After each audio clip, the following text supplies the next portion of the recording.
Just like that, instinct took over. A solid strike straight into his throat, into the cartilage.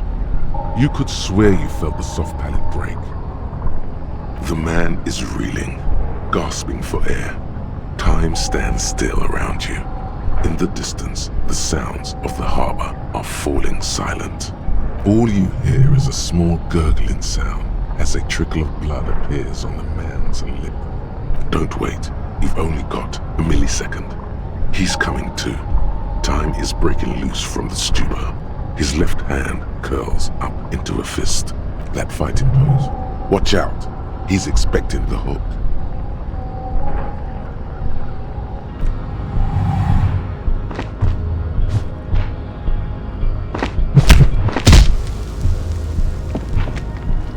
The man lands with a dull thump, like a broken down puppet of muscles and sinew. For a moment, he still tries to keep his head up, dazed eyes looking at you with unimaginable surprise. To your left is the button. As you slam your fist on the button, the man collapses entirely, his head rolling to the side. Looks like you're the new measurehead now. No one is the new measurehead. Let's go before he gets up. As you turn, a bright light catches your eye, making you squint. From a distant sunset, a stage light, flash photography, nowhere in particular. It's just what superstar law officers do. They squint at lights, and they solve shit.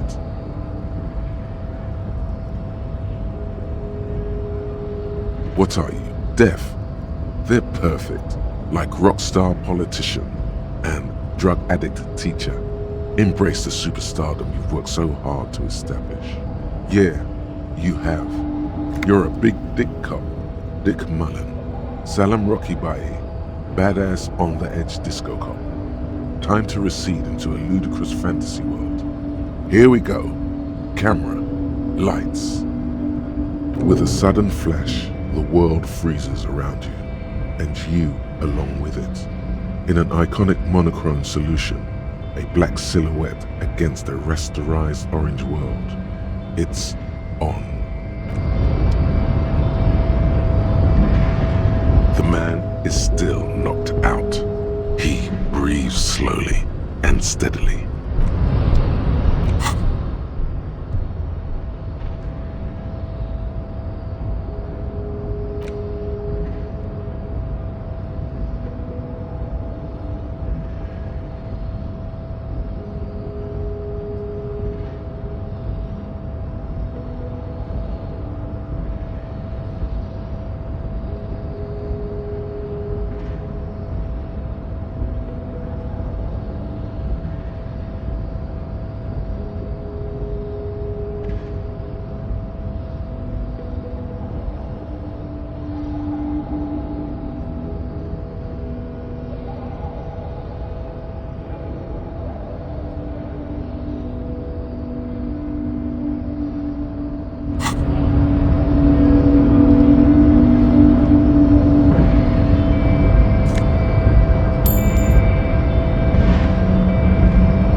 Went native on the chief, huh? Those ballerina antics were reckless. Should have just punched him in the throat again. Let's talk about our right to work. When a bunch of ungrateful, lazy cockroaches can't get their act together, decide to block honest work for other people. Beats me. They mumble nonsense about boardrooms and workers' rights, while we have the right to work! There's something odd in the way he carries himself. His set of clothing looks vaguely mismatched. The different pieces of the attire seem ill-fitting. His shirt is far too small and an unpleasantly tight fit, while the overalls, held up by a belt, seem to fit a man with much more corpulence. He ignores your question, choosing instead to turn to the emaciated workers, raising both fists in the air. The clothes are obviously not his. Silence is the answer. There's something off here, but he won't say what. You've been talking to him for quite a while now. Something is off with this guy. Ask him where he's from. What's it to you?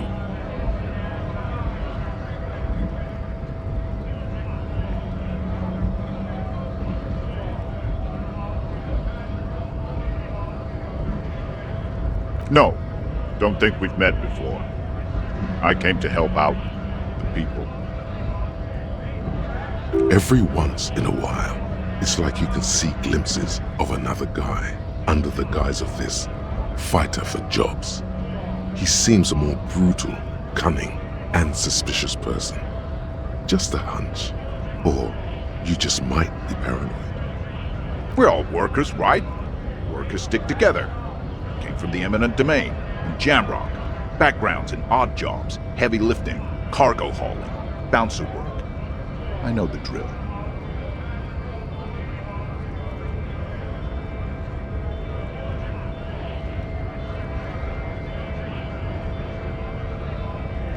Worked at Territorial.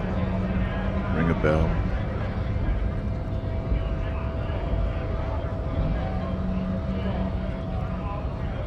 We're done here. I have a strike to break.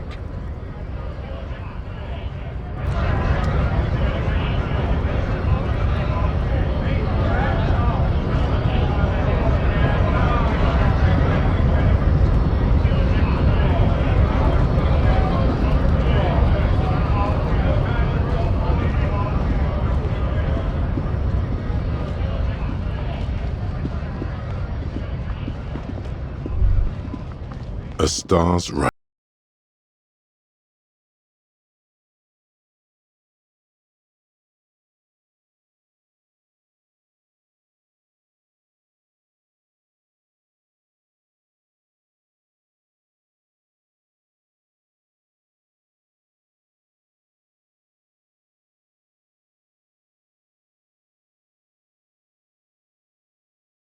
The motor carriage is typically baby blue, the colors of Sigismund the Great, an ancient Zhimsk ruler. His banners were famously zephyr and white, the colors of the star's Raikou. That's, well, yes, exactly it, more or less.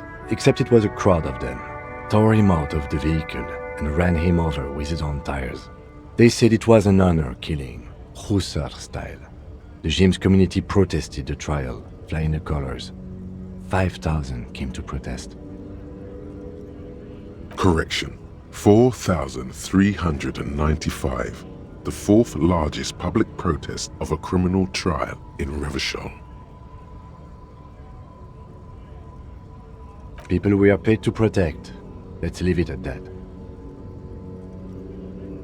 4 years for murder in Reunion.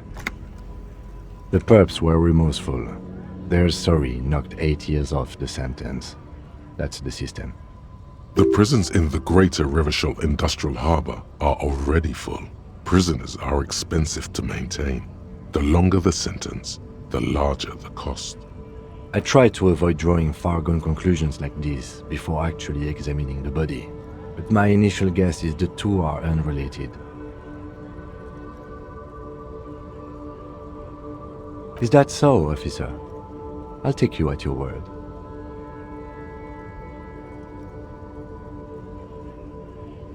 Yes, detective?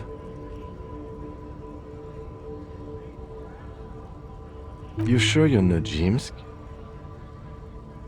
Yes, you're sure you're not. Or if you are, it's only in that Revacholian way, 4 to 5% maximum.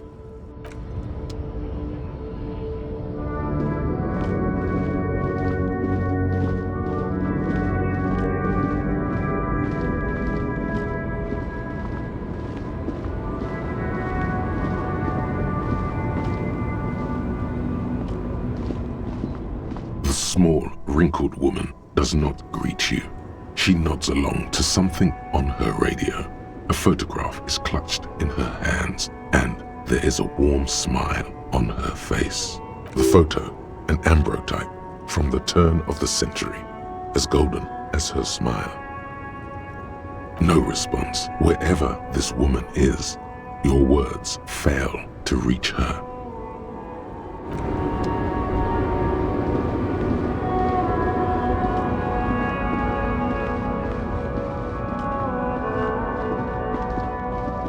An old monument stands in the middle of the traffic island, pointing toward the sea. It looks as if it's been reassembled piece by piece, secured and mounted in the air with the aid of numerous ropes and rods. A silver plaque on the statue's pedestal reads, "I am Philip III, the Squanderer, the greatest of the Philippian kings of Revachol, son of Philip II, the opulent, father of Philip IV, the insane." As you look up, you notice something about the statue. There are some odd indentations on the king's chestpiece. Even by the standards of the Philippian kings, old sumptuous Philip was known for his profligacy. Well, he blew through the whole national treasury, starting the decline of one of the penultimate century's greatest superpowers, the suzerain of Revachol. His own maladministration foreshadowed the fall of the monarchy during the anti-centennial revolution, an end to his family line and the monarchy on the Insulindian Isola. Stories have it that he had his bedroom converted into a treasure chamber where he stored unfathomable wealth, Krugerrands, bars of gold, ornate weaponry, armor, and various chalices. He called it the Sol Auron. It was obscene.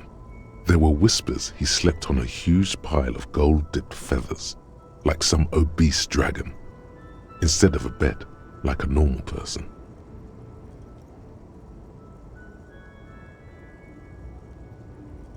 But wait, you haven't even heard about his fabled cocaine addiction. You see, old Philippe wasn't just good at squandering the national treasury on gold and ceremonial weaponry, he was also a prodigious snorter of nose candy. That's what the revolutionaries said 150 years later, right before they emptied out the royal mausoleum and dumped His Majesty's mortal remains in the Insulindian Bay. Cocaine. His Majesty's courtiers said it helped him connect with the higher realms.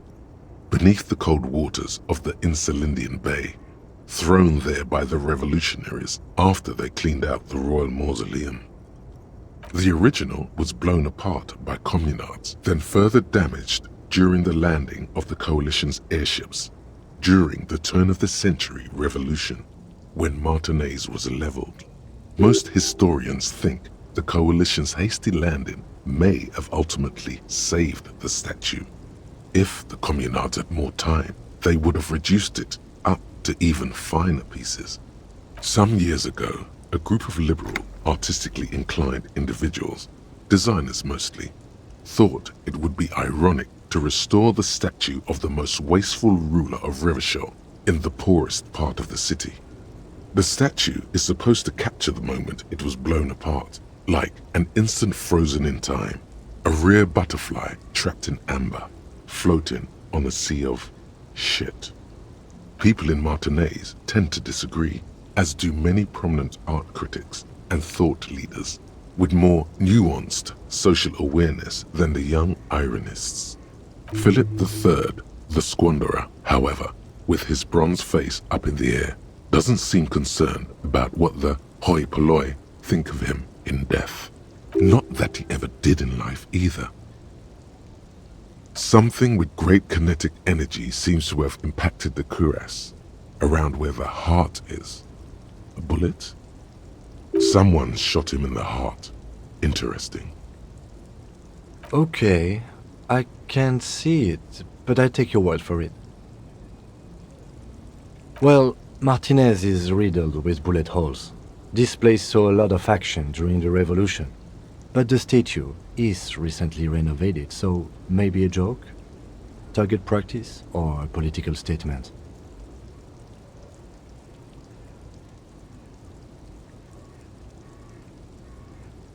If we connect every bullet hole in Martinez to the murder, we'll get an overwhelming amount of loose threads. But then again, we don't really know what we are dealing with here, so... I've made a note. Don't hold your breath. The king stands high above you, surveying the bay, mute and indifferent to your sightings. Something with great kinetic someone shot him in the heart. The monument stands high above you. Okay. Well, Martinez is riddled with bullets. Why not? What this shows us is guns aren't too uncommon here, and people still shoot them, sometimes at kings. The king stands high above you. Something with great... Okay. Well, Martinez is riddled with bullet holes. This place saw a lot of action during the revolution. But the statue is recently renovated, so maybe a joke? Target practice or a political statement? Why not? What this shows us is guns aren't too uncommon here, and people still shoot them, sometimes at kings. The king stands high above you. So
knocked him out good, like the Flying Desperado.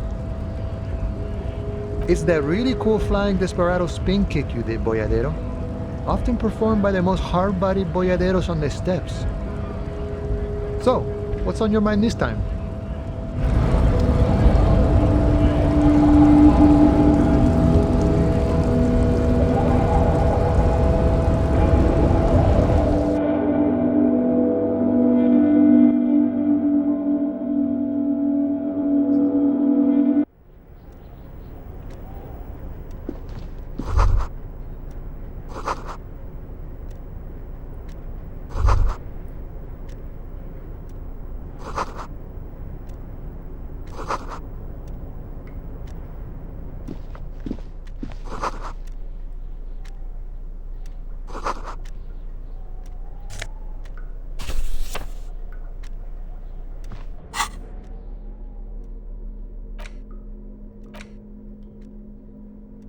the front of this quarterly journal features a large satirical portrait of the late King Friesel.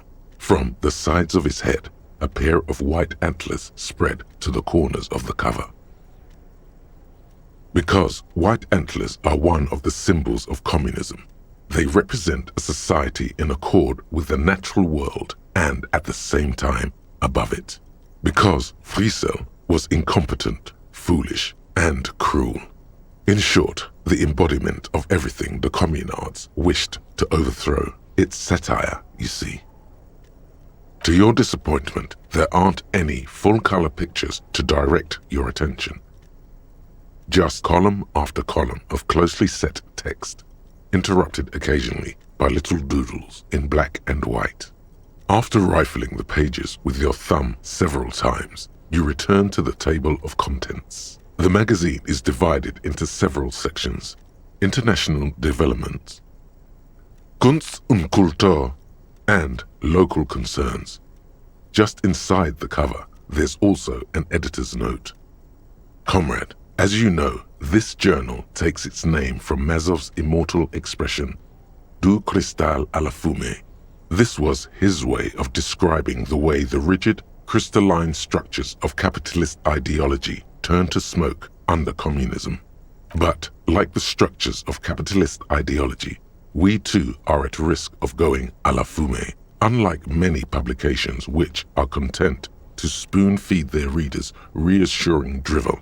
La Fumée is committed to telling the radical truth, even when that truth may drive away potential subscribers. Only 4 issues in, and it sounds like they've already alienated their readership. So please, if you value our radical Mazovian perspective on contemporary politics, culture, and international affairs, please consider subscribing today. What do you expect? It was laying around the office of the Debarders Union. They're probably bankrolling the thing. You flip back to the front of the magazine. The table of contents unfolds before you. This section includes a long, tedious critique of the latest round of free trade negotiations between the EPIS nations and the Free State of Semenine.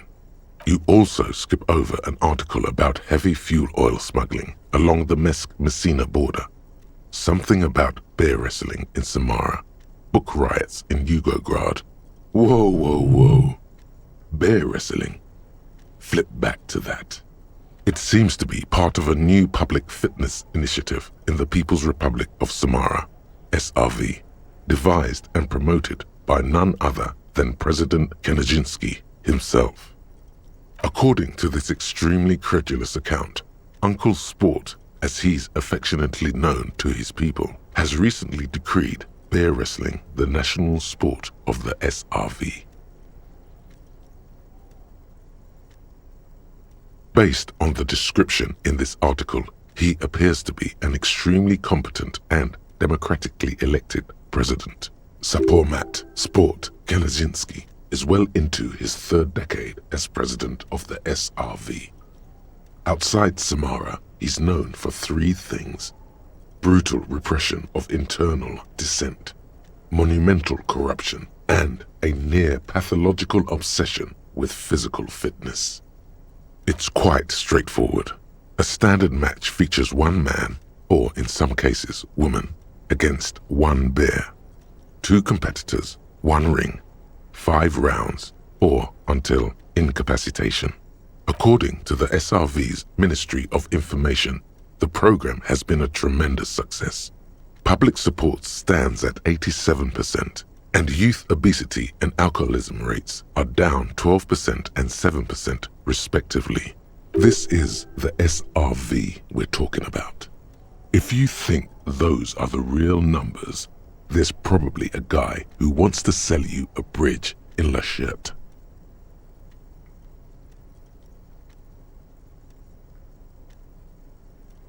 What are you, a statistician? Did the moral intern send you on a fact-finding mission? This is the SRV party line, comrade. The Samaran People's Republic? No, I should expect not. Why do you ask?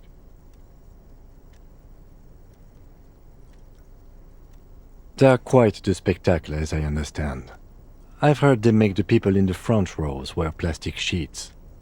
On account of the blood, you see. You flip back to the front of the magazine. The table of contents unfolds before you. It takes a moment, but gradually it dawns on you that Kunst und Kultur must mean arts and culture. Why they decided to title this one section in Volda is beyond you. As you leaf through this section, you come across several reviews of recent radio plays, as well as a brief artist spotlight featuring a local artist identified only as CS. The main feature, though, is a long essay titled Tip Top Tournée, a critical Mazovian perspective.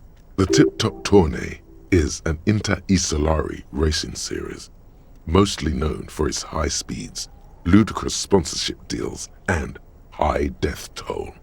In Revachol, it's held quadrennially on the prestigious Zero Carousel racing circuit. This so-called artist spotlight is really just a brief Q&A, made all the briefer by the subject's evident hostility to her interviewer.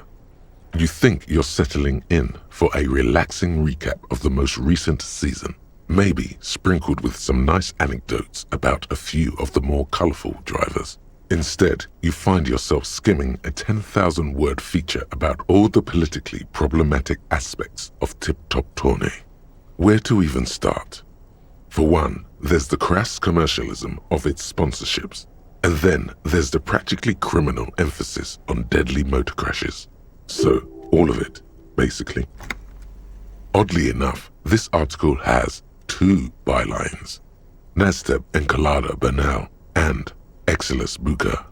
There's no way those are real names. Have you ever met anyone named Exilus? Come on, they're plainly pseudonyms. Under capitalism, the article says, every pursuit has its price. Every pleasure, even one as elemental as the joy of racing others around a track, is reduced to an advertising opportunity. Thus, the so-called tourney becomes a competition between increasingly meaningless brand signifiers, your discount laundry detergent racing against a pack of Astra cigarettes, or even a frita. And that precisely is what's problematic about it. Were it not for the promise of random, spectacular violence, audiences would quickly lose interest. At the end of the day, it's the destruction of these 750,000 real racers that you're really watching for. You see, one cannot avoid the conclusion that Tip Top Tourney is simply the apotheosis of spectacular entertainment under capitalism. Ah, come on. Can this article read your mind? A certain kind of young man reads 1 or 2 books and suddenly thinks he understands the secret structures of reality. If I had to wager, I'd say they've never even seen the inside of a motor, much less a motor race. I'd take whatever they write with a large grain of salt. You flip back to the front of the magazine. The table of contents unfolds before you. Unsurprisingly, much of this section is taken up with articles declaring unqualified support for the dock workers' strike. You skim the headlines. Paint the harbor red and white. Martinez tames the wild pines. A city in revolt. First we take Martinez, then we take La Delta. Finally, there's a brief article by the writer, G. Martin, accusing the owner of the Capeside apartments of illegally attempting to evict certain communist tenants simply for not having paid their rent. According to these editorials, there can be no accommodation with the forces of international capital or their mucilaginous allies in the coalition. Judging from the context, it's something very large and fundamental. You should probably know about it already, honestly. You flip back to the front of the magazine. The table of contents unfolds before you.